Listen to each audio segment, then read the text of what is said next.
bienvenue dans ce nouvel épisode d'Explorateur Crypto. Je suis Cryptomédic. Aujourd'hui, je vais vous faire un petit update de l'Opium's Digest que j'ai publié en milieu de semaine. Effectivement, je l'avais publié un petit peu tôt et ces derniers jours, il s'est quand même passé quelques événements sur le marché des cryptos. Donc, je voulais faire un petit update. Comme ça, on achève cette première semaine dans les règles et on pourra continuer avec cet épisode hebdomadaire.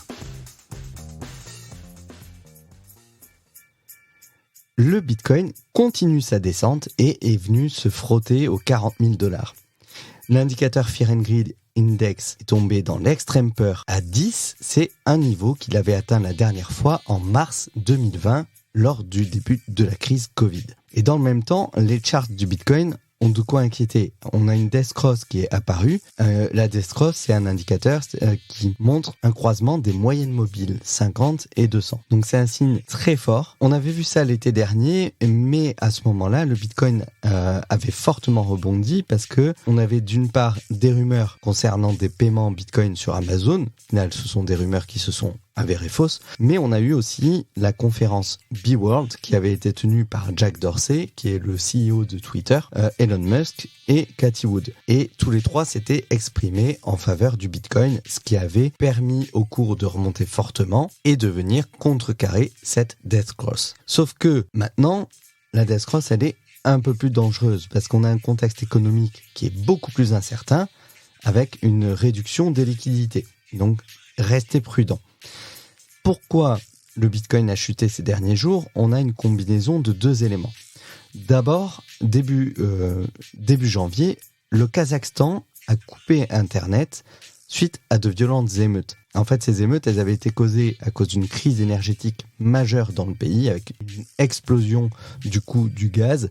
Il y a eu plusieurs morts dans les émeutes, des milliers de blessés. Donc, le pays a décidé de couper Internet. Parce que, forcément, comme le minage du Bitcoin représente une part importante de la consommation des énergies dans le pays, ils ont décidé de couper Internet complètement. Or, au mois d'août dernier, le pays représentait environ 20% de la puissance de calcul du Bitcoin, ce qui est énorme. Du coup, forcément, le fait de couper Internet et donc de couper l'accès au réseau Bitcoin à 20% des mineurs, ça a eu un impact sur le prix. Mais ça n'explique pas la baisse des 10% du cours du Bitcoin. En fait, ça a été aussi fortement impacté par une annonce de la Réserve fédérale américaine, la Fed, qui a indiqué que les taux d'intérêt américains pourraient être relevés dès le mois de mars.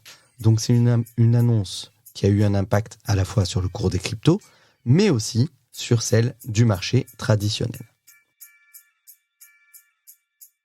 PayPal confirme le développement de son propre stablecoin après qu'un développeur ait trouvé la trace d'un PayPal Coin dans le code source de l'app iPhone du géant du paiement en ligne. C'est une bonne nouvelle pour l'écosystème, bien entendu, parce que ça permettrait d'accélérer l'adoption des cryptos auprès de leurs utilisateurs qui se montent au nombre de 392 millions.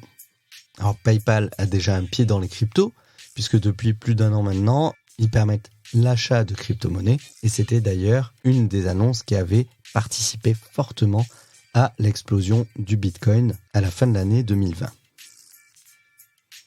Suite à une faille de sécurité, l'échangeur FTX a confirmé qu'un de ses hot wallets a été compromis. Ils ont perdu 6,8 millions de dollars dans le hack. Un récent rapport de la plateforme de sécurité Immunify a révélé que les sociétés de crypto ont subi des pertes de plus de 10,2 milliards de dollars en 2021 en raison de piratage, d'escroquerie ou d'autres activités malveillantes. Malheureusement, pour le moment, FTX n'a pas annoncé de solution pour rembourser les pertes auprès de leurs utilisateurs.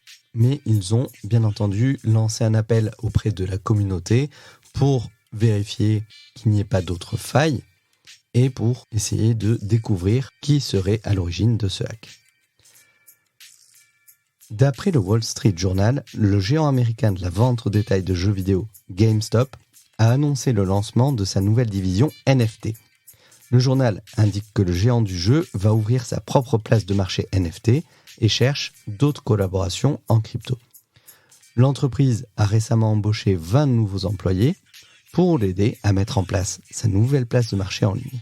Ça permettra bien entendu aux joueurs de troquer, de vendre ou d'acheter des articles virtuels dans les jeux, d'autant plus que GameStop a invité les grands éditeurs de jeux vidéo à venir mettre leur NFT sur le marché. GameStop s'attend à ce que sa place de marché fasse concurrence à OpenSea, qui est la place de marché NFT la plus populaire aujourd'hui, qui a récemment été évaluée à 13 milliards de dollars. Je vous en parlais dans le précédent épisode. Le président de Square Enix a annoncé que Square Enix allait se lancer dans les NFT de façon soutenue dès cette année et il a déclaré que l'ensemble du secteur du jeu vidéo va probablement développer cet aspect-là des jeux, à savoir l'intégration des NFT dans le jeu vidéo. Pour moi, ce sera un des cartons de 2022 sur le marché des NFT, à savoir l'utilisation des NFT dans les jeux vidéo mainstream. Je vais vous parler d'un projet dont je ne pouvais pas passer à côté en tant que photographe. Obscura lance le projet Who We Are en accordant $100,000 de subventions aux photographes de NFT. Une centaine de photographes se sont vus accorder des subventions d'une valeur de $100,000 pour créer le tout premier projet mondial de portrait de la communauté NFT qui a été lancé cette semaine. Ce projet s'appelle Who We Are et il est actuellement un des projets les plus en vogue sur la place de marché Fondation. Et après la fin des enchères, il est même entré dans la collection la plus vendue de tous les temps sur la plateforme Fondation. En fait, la communauté NFT, elle est souvent représentée par des avatars. Par exemple, les CryptoPunks ou les Bored Ape Yacht Club. Et du coup, cette série de portraits photos, des portraits individuels, raconte l'histoire unique de ces vraies personnes qui participent à la communauté NFT et racontent un petit peu leur histoire unique sur la façon dont le Web3 a changé leur vie ou créé de nouvelles opportunités. Pour valoriser le travail des 100 artistes, Obscura s'associe à la plateforme NFT Fondation.app pour représenter les 200 premières images de Who We Are, dont les NFT sont mintés sur la blockchain Ethereum. Ça va donner aux photographes qui participent à cet événement l'occasion de générer des ventes de NFT à partir du travail qu'ils ont produit. Donc pour les artistes, eux recevront 80% du produit des ventes et 20% iront à la plateforme Obscura pour continuer à aider les photographes à raconter leur histoire. Obscura, c'est un collectif de financement d'un nouveau genre qui s'efforce de créer une communauté et de donner aux photographes les moyens de créer leur projet de rêve en ramenant le concept de la commission photographique. Et enfin, on va terminer avec Airbnb qui pourrait bientôt accepter les paiements en Bitcoin et en autres cryptos. Le PDG Brian Chesky a demandé à ses followers sur Twitter sur quoi l'application d'hébergement devrait se concentrer cette année. Et il en est ressorti une forte demande pour le paiement en crypto. C'est un item qui est arrivé en tête parmi 4000 suggestions.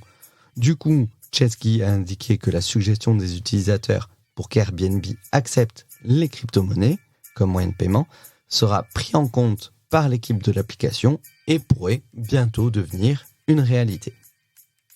Voilà, j'espère que ce petit complément à l'Opium's Digest de la semaine 1 vous a plu et je vous retrouve très bientôt pour d'autres épisodes du podcast Explorateur Crypto.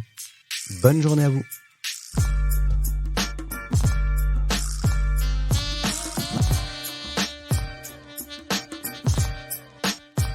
It's the money.